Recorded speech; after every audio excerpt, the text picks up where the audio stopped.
You look at the screen and it just doesn't scan. It doesn't scan. If you're only watching the ticker, if all you see is silver spot crashing down to $70, $72 because the algorithms didn't like the Warsh nomination, then you think the trade is over. You think the liquidation is real. And usually, you'd be right. Usually, when the price collapses 30, 40% in a week, it means buyers have walked away. Demand is gone. The market is flushing out the excess. But then you look at the warehouse reports, and that's where the math breaks. I was sitting here this weekend going through the CME delivery notices, just the raw data, nothing else, and I had to refresh the page twice because what we are seeing, what happened in the vaults over the last 72 hours, it's not a liquidation, it's a raid. While everyone was panicking over the margin hikes, and yeah, 25% is brutal, we'll get to that. While the paper traders were forced to sell everything that wasn't nailed down, someone else was standing there with a bucket. A massive one. We just crossed the line I didn't think we'd see until late this year, maybe next year.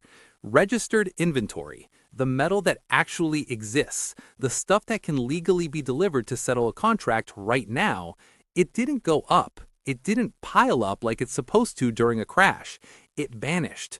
We are down to 103 million ounces. 103. Now pause. Keep that number in your head. Because against that tiny pile of physical metal, the paper market is currently holding open interest representing 429 million ounces. Do the division. That's a leverage ratio of 416%. 416. That means for every single bar sitting in a COMEX vault right now, every single one, there are 4 people holding a contract that says, I own this, and 3 of them are going to be very, very disappointed if they actually ask for it. This isn't about a price chart anymore. You can paint the chart whatever color you want. This is about a mechanical failure in the settlement system. We're seeing a divergence that usually only happens right before something breaks. The last time the spread was this wide, well, the market looked very different. But the speed of this drain, that's new. I want to walk you through exactly what broke this weekend. Not the headlines, not the Fed noise, the plumbing. Because if you're holding paper silver right now, you might think you're hedged. But if this ratio ticks up even a little bit more, you're not hedged. You're trapped. Let me show you why the $70 price tag is essentially a hallucination. And look, I'm not saying $70 is nothing. If you bought the breakout at 120, you're hurting. I get it. The leverage in the system, the futures market, is designed to inflict maximum pain. That's what it does. It shakes out the weak hands. We saw the margin requirements from the CME ratchet up 20–25% almost overnight. That forced a liquidation event. It had to. If you're a trader on margin and the exchange says put up more cash or get out, and you don't have the cash, you sell. You sell at any price. That's a forced liquidation. It has nothing to do with the value of silver. It has everything to do with liquidity. But here is where the story gets strange. Usually, when you have a liquidation event like this, when everyone is running for the exits, you see inventory pile up. It's simple supply and demand, right? Sellers overwhelm buyers, price drops, and the metal sits there because nobody wants it. That is the textbook definition of a bear market. Except that's not what happened. I pulled the warehouse data from the COMEX depositories this morning. I'm looking at the registered category. For those new to this, registered is the only category that matters for immediate delivery. It's the metal that has a warrant attached to it, ready to be handed over to settle a contract. If this was a real sell-off, if the market actually didn't want silver, that registered number should be skyrocketing. It should be flooded with bars people are trying to offload. Instead, it fell. It didn't just fall, it fell off a cliff. In the middle of the most aggressive price crash we've seen in months, 19 million ounces of physical silver were removed from registered status in the last 7 days alone. 19 million in 1 week, while the price was plummeting. Think about that. Who buys 19 million ounces of an asset that is crashing? Who steps in and takes physical delivery, not paper exposure, actual bars, when the chart looks like a falling knife? That's not retail. That's not you and me buying a few coins. That is industrial size. That is sovereign size. That is someone who knows the price is fake. And this brings us to the number that I think is the most dangerous signal on the board right now, The one I mentioned earlier, 416%. Let's break that down because a lot of people throw around leverage without understanding the mechanics. The total open interest on the COMEX right now represents roughly 429 million ounces of silver. That's the paper promise. That's the IOU.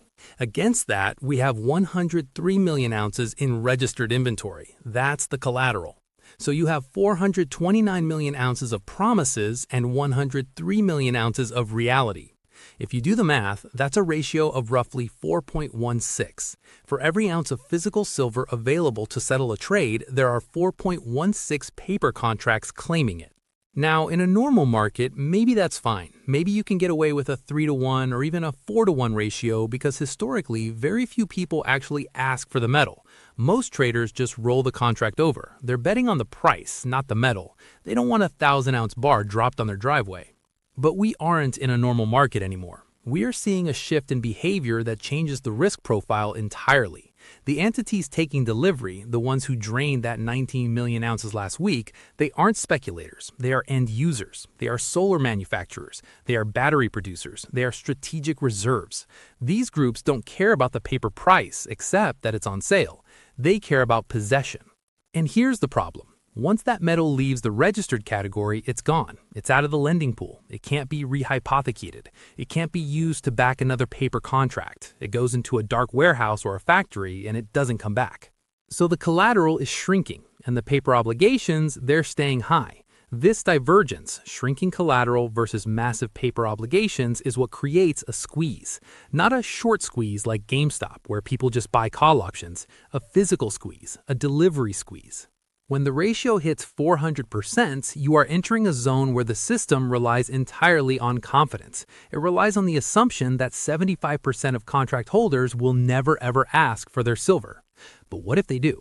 What if just 20% of them decide, you know what, with the geopolitical situation, with the currency volatility, I'd rather have the metal. If 25% of the open interest stands for delivery, the vault is empty, mathematically empty. Zero. That's the cliff we are walking along. And most people are looking at the chart, seeing $72 and thinking, oh, silver's weak. They're looking at the shadow on the wall, not the object casting it. The price is weak because paper is being dumped. The physical market is screaming because the metal is disappearing. And I want to be clear about something. This isn't just about COMEX. It's happening in London too. The LBMA floats are tight, but COMEX is where the price is set. It's the tail that wags the dog. And right now, the dog is starving, and the tail is just flailing around. You might be asking, okay, if this is so obvious, why isn't the price exploding? Why isn't it back at 120? That's the billion-dollar question. And the answer is mechanics. It takes time for physical reality to break paper pricing. It's not instantaneous. There's a lag, a dangerous lag. During that lag, you get this illusion of abundance. You see the price drop and you assume there's plenty of silver. But behind the scenes, the inventory is being stripped. It's like a bank run where the teller is still smiling, still handing out cash, but the vault door is open and you can see the shelves are bare. We are in the lag phase. And the margin hikes, the thing that triggered the sell-off, that was the catalyst. It forced the leverage out of the long side. It washed out the speculators, but it didn't wash out the physical buyers. If anything, it emboldened them. They saw the discount and they backed up the truck. I was reading a report from a logistics firm this morning. I won't name them, but they handle secure transport, and they are booked solid. You can't get an armored transport for bullion movement easily right now. The premiums on physical bars in the wholesale market are starting to decouple from the spot price again. We haven't seen that spread widen like this since the start of the last run. So you have two markets. You have the paper market, which is screaming, sell, the Fed is hawkish, margins are up. And you have the physical market, which is whispering, take everything while it's cheap, take it all. The 19 million ounces that left last week tells you which voice the big players are listening to. They aren't selling, they are accumulating. And they're doing it with a level of aggression that suggests they know something about the supply chain that the paper traders don't. In a minute, I want to talk about why that specific inventory number, 103 million, is actually misleading. It's actually worse than that, because not all of that 103 million is actually available in the way you think it is. There's a concept called eligible but not registered, and then there's the dirty secret of encumbered metal within the registered category. If we peel back that layer, the real coverage ratio isn't 400%. It's likely much, much higher. And that's when the math just doesn't break. It shatters. And this is where we have to get a little bit technical, but stay with me because this distinction is the difference between losing your shirt and understanding the trade. When you look at a COMEX report, you see two big columns, eligible and registered. And the headline number, the total inventory, combines them. It makes the vault look full. It makes it look like there's plenty of silver to go around. But that is a sleight of hand. Think of eligible silver like cars in a long-term parking garage. It's metal that meets the purity standards. It's in the vault, sure, but it's not for sale. It belongs to someone else. It belongs to a family office or a trust or a manufacturer who is just storing it there. It has no warrant attached. You cannot deliver it against a futures contract unless the owner decides, voluntarily, to sell it. And right now, they aren't selling. They're parking. Registered silver is the dealership lot. That's the metal that has a price tag. That's the metal available for delivery right now. So when I tell you we're down to 103 million ounces, I'm talking about the dealership lot. I'm talking about the only metal that stands between the exchange and a failure to deliver. Now, here's the dirty secret that very few analysts talk about because it's messy. It's hard to prove. But if you talk to the guys who actually move bars for a living, they'll tell you. Even that registered number is suspect. We know rehypothecation exists. We know leasing exists. It is entirely possible, and historically it's happened before, that a portion of that 103 million ounces is already spoken for. It might be sitting in the registered column, but it has a lien on it, or it's been leased out to an industrial user who hasn't collected it yet. So the real float, the actual free-floating physical silver available to stop a panic, it could be 80 million. It could be 60. We don't know. We only know the ceiling is 103, and the floor is, well, the floor is 0. This is why the Warsh Shock was so critical. When Kevin Warsh got the nomination, the market reacted exactly how you'd expect. He's a hawk. He believes in hard money, or at least harder money than we've had. The immediate assumption was higher rates, tighter liquidity, stronger dollar. So the algorithms sold silver. Then the CME hiked margins. And this is the mechanism that people miss. When margins go up 25% in a volatile week, it doesn't matter if you believe silver is going to $500. If you are a leveraged trader and you don't have the cash to cover that new margin requirement, the exchange liquidates you. They sell your position for you. That massive red candle we saw on the chart, that wasn't people losing faith in silver. That was a margin call. That was forced selling. But here is the signal that everyone is ignoring. While the speculators, the hedge funds, the momentum algos were puking up their positions because they had to, the commercial banks, the swap dealers, they did something different. I was looking at the commitment of traders data, the COT report, and usually when prices crash this hard, you see the commercials go heavily short to protect themselves. They ride the wave down. This time, they covered. They reduced their net short positions significantly. Think about the incentives. If the banks, the entities that actually run the vaults, thought the price was going to keep crashing to 50 or 40, they would be adding shorts. They would be betting on the collapse. Instead, they're using this liquidity event to get out of the way. They are closing their shorts. Why would you close a short position when the price is crashing? Because you know the physical market is tight. You know that if you stay short and someone demands delivery of 19 million ounces next week and another 19 million the week after, you are going to get squeezed. So we have this bizarre situation where the price action looks like a disaster, but the internal structure of the market is shifting to the most bullish setup I've seen in 2 years. The weekends are gone. They got washed out by the margin hike. The only people left holding long positions now are the ones who can afford the margin, the strong hands, the physical buyers. And the people on the other side, the banks, are stepping back. They aren't fighting the price drop, but they aren't betting on it continuing either. They are neutralizing. They are preparing for the leverage to break. Now, I want to stop here for a second. I want to be completely honest with you, because there is a scenario where I am wrong. There is a scenario where this entire thesis falls apart, and I think it's important to look at it directly. If we wake up next Monday and the warehouse report shows that registered inventory has jumped back up to 130, 140 million ounces, if we see a massive inflow of metal into the vaults while the price is this low, then I am wrong. That would mean the industrial demand isn't real. It would mean that holders are desperate to sell physical metal even at $70. It would mean the shortage is a myth and the market is actually flooded. If that happens, the leverage ratio drops, the pressure comes off, and we probably grind lower for 6 months. I'm watching that number every morning. If the metal comes back, the squeeze is off. But so far, it's not coming back. It's leaving. And that brings us to the binary outcome, the fork in the road. We are approaching a point where two things cannot coexist. You cannot have a paper price that says silver is worth $70 and a physical market that is draining inventory at a rate of 20% per month. One of them has to lie. Either the inventory data is wrong and there's a secret stockpile somewhere that's about to flood the market, or the price is wrong. Most people are betting the price is right because the price is what they see on their phone. It's what the news talks about. Silver crashes, commodity slump. It's easy to believe the number in red. But the inventory drain is a hard constraint. You can't print infinite dollars. You can write infinite futures contracts. You cannot print silver. You cannot print a 1,000-ounce bar. If the drain continues at this pace, 19 million ounces a week, we hit effective zero in the registered category in, 5 weeks? 6 weeks?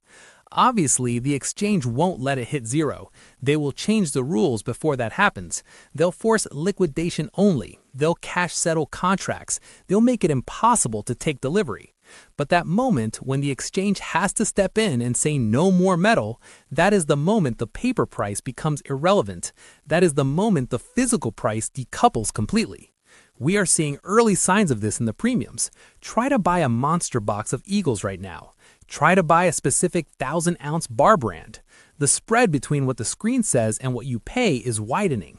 That is the market sensing the danger. And the big players know this. That's why the inventory is moving. They aren't waiting for the default. They are securing the asset before the rules change. So where does this leave us? It leaves us staring at a system that is highly leveraged, rapidly draining, and pricing the asset as if none of that matters. In the next part, I want to walk through exactly what happens when that ratio ticks over, when 416% becomes 500%, because there is a specific sequence of events, a playbook that usually plays out when a commodity exchange runs low on collateral.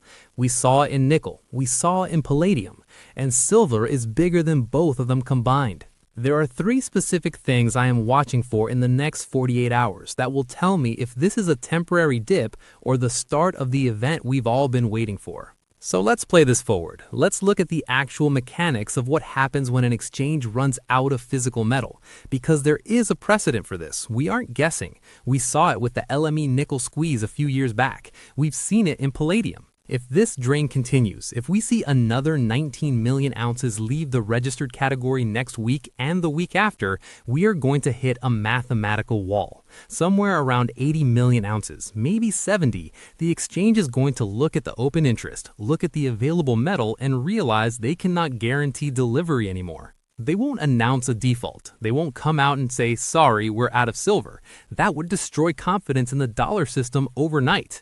Instead, they will change the rules. They will invoke force majeure, or they will switch contracts to cash settlement only.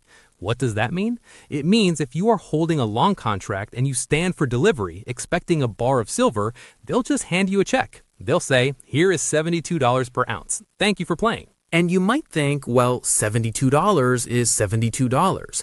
But in that scenario, the real price of physical silver, the price to actually get your hands on metal outside the exchange, will have likely detached. It could be 100, it could be higher.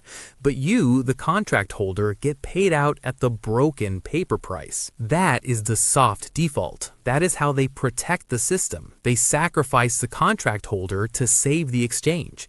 And that is why I am so focused on this 416% number. It's the warning shot. It's the signal that the buffer is gone. If the ratio climbs to 500%, if we see open interest stay high while inventory drops, that's the point of no return. At that point, the big industrial players, the ones who actually need the metal for solar panels and electronics, they stop trusting the exchange entirely. They stop hedging. They just buy. They go directly to the miners, they go to the refiners, and they drain the rest of the supply chain. That is the scenario where you get a price explosion, not because of speculation, but because of panic hoarding. However, there's another path. We have to be realistic. The other path is that the higher margins, the 25% hike we just saw, actually work. They force enough paper longs to sell, that the open interest collapses faster than the inventory drains. If open interest drops from 429 million down to, say, 300 million, then the ratio improves. The pressure comes off. The price might stabilize around 65 or 70, and we drift sideways for months. That's the cooling off scenario. And honestly, that's what the Fed wants. That's what the banks want. Stability. They don't want a squeeze. A squeeze breaks things. But looking at the flows this week, looking at that 19 million ounce withdrawal, I don't think the physical buyers are cooling off. I think they smell blood. So, what am I doing? I am not buying short-dated options. I am not gambling on weekly calls. The volatility is too high. The premiums are too expensive. If you buy a call option right now and the exchange raises margins again, or if they halt trading for a day to clarify positions, you get crushed. The time decay eats you alive.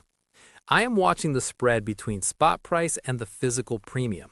If that spread widens, if spot goes to 68 but Eagles stay at 40 over spot, that is a confirmation. That tells you the paper price is broken. I'm also watching that 103 million ounce line. It's a psychological barrier. If we dip into the double digits, if we see a report start with 99 million, that is going to trigger headlines. That is going to wake up the algorithms that trade on scarcity. Until then, I am sitting on my hands regarding leverage. I am holding physical. I am holding the asset that has no counterparty risk, because if the exchange goes to cash settlement, if they change the rules, the only thing that matters is what you can hold. I'm explicitly not shorting. I know the chart looks ugly. I know the technicals say sell, but shorting a physical commodity when inventory is this low is picking up pennies in front of a steamroller. One announcement, one big delivery request, and you get wiped out. This isn't about being a permabull. This is about risk management. The risk of being short right now with this leverage ratio is infinite. The risk of being long physical is that the price drops another $10. I can live with $10. I can't live with a forced liquidation. So here's the question you have to answer for yourself. Do you believe the paper market, which is reacting to interest rates and margin calls, or do you believe the physical market, which is draining inventory at the fastest pace in years? They are telling two completely different stories. The paper market says silver is worthless. The physical market says we need every ounce we can get. Usually, the paper market wins in the short term. It has the volume, it has the liquidity, it can push the price around. But eventually, physics wins. Eventually, you run out of bars. I'm going to be watching the delivery notices tomorrow morning. There is a rumor, and it is just a rumor right now, but it's from a decent source, that another large batch of warrants is about to be canceled. That means another big withdrawal is queued up. If that number hits the tape, if we see another 5 or 10 million ounces earmarked for removal, then the 103 million figure is already history. I'll post a screenshot of the warrant report on the community tab as soon as it drops. Until then, don't get shaken out by the volatility. Watch the vaults. That's where the truth